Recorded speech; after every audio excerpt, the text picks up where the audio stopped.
प्यारे साथियों को उपदेश राणा की तरफ से जय श्री राम, वंदे मातरम, भारत माता की जय। सर्वप्रथम तो मैं बता दूं कि मैं आज हाथरस में हूं और सुबह से हाथरस ही आया हुआ हूं। मूलगढ़ी गांव, वो गांव जो एक चर्चा में है पिछले 4-5 दिनों से, जहां एक घटना घटित हुई है। मैंने एक चीज़ आज नोटिस की, मैं ये बताने आप सभी को आया हूँ। पिछले 4-5 दिन से आप अपने टीवी स्क्रीन पर बड़े बड़े मीडिया हाउसेस के थ्रू एक तस्वीर देख रहे होंगे कि कोई नेता आता है या कुछ संगठन वाले भी, नाम नहीं लेना चाहूँगा मैं, ये तो तथाकथित आर्मी बनाकर घूम रहे हैं और एकदम से माहौल ख़राब हो जाता है।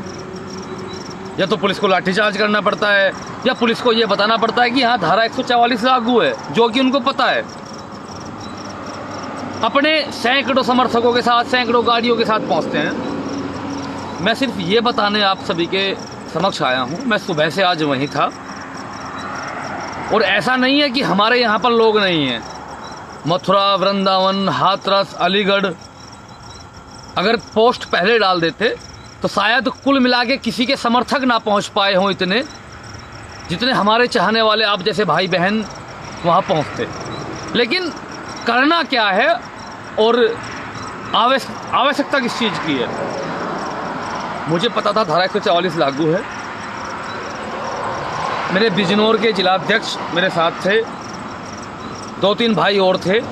मैंने बैरिकेडिंग पर जाकर कहा कि मुझे अंदर जाना है और दोनों पक्षों के पास जाना है, दोनों पक्षों के पास जाना है। उन्होंने कहा कि फिर वो आपका जो NGO है उसका आप लेटर पैड दीजिए। लेटर पैड मैंने दिया, लिखा, मैं चला गया वहाँ पर, चुपचाप गया, दोनों पक्षों के पास रहा करीब 2-2 घंटे।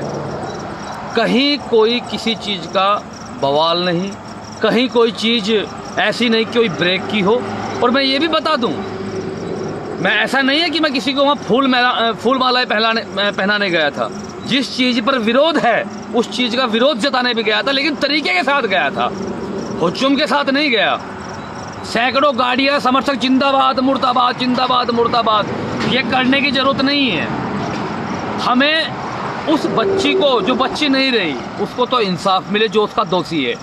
जो निर्दोष है वो कोई फंसे ना, ये हमारी प्राथमिकताएं हैं। इस चीज़ पर हमें बल देना है, इस चीज़ पर जोर देना है। लाशों पर राजनीति करना, जिंदाबाद मुर्दाबाद करना और फिर लाठियां खाना। देखिए, अगर किसी सरकार की नीतियों से आप मेल नहीं खाते या मैं मेल नहीं खाता हूं, तो उसके खिलाफ प्रदर्शन करने का पूरा अधिकार है। मेरा भी विरोध है। अगर रात में शव को जलाया गया है, उस बात पर विरोध है, तो उसका एक तरीका है ना। ऐसा तो नहीं कि जहाँ पर 144 है, जहाँ पर इतना सब कुछ हो रखा है, वहाँ पर जिंदाबाद मुर्दाबाद, जिंदाबाद मुर्दाबाद।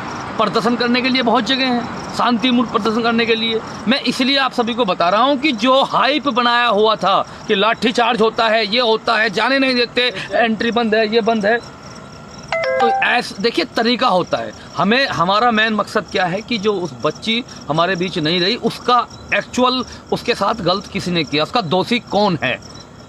हमें हाइप नहीं करना है किसी चीज़ का। मैं शांतिपूर्वक गया, 4-5 घंटे वहाँ दोनों पक्षों के साथ रहा।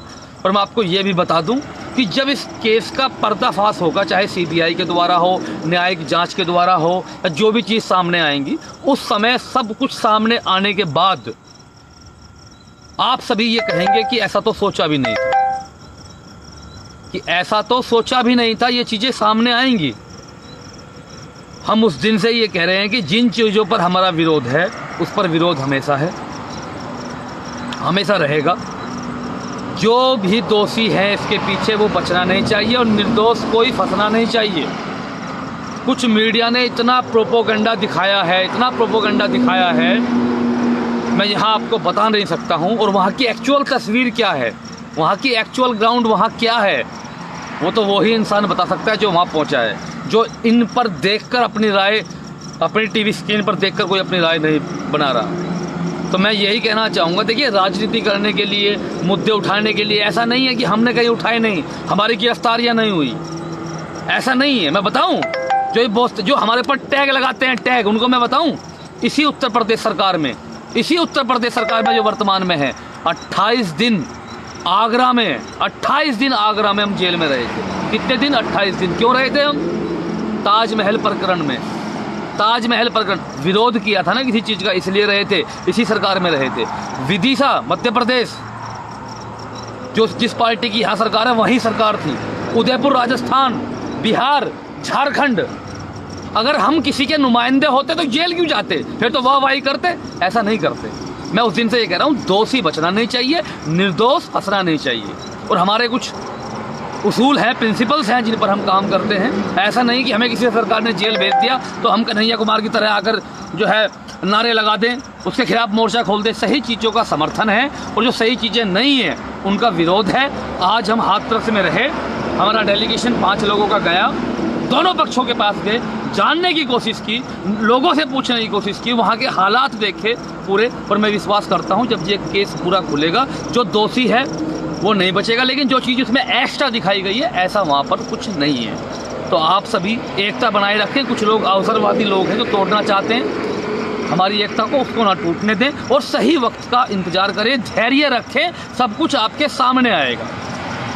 वंदे मातरम, भारत माता की जय। जय हिंद।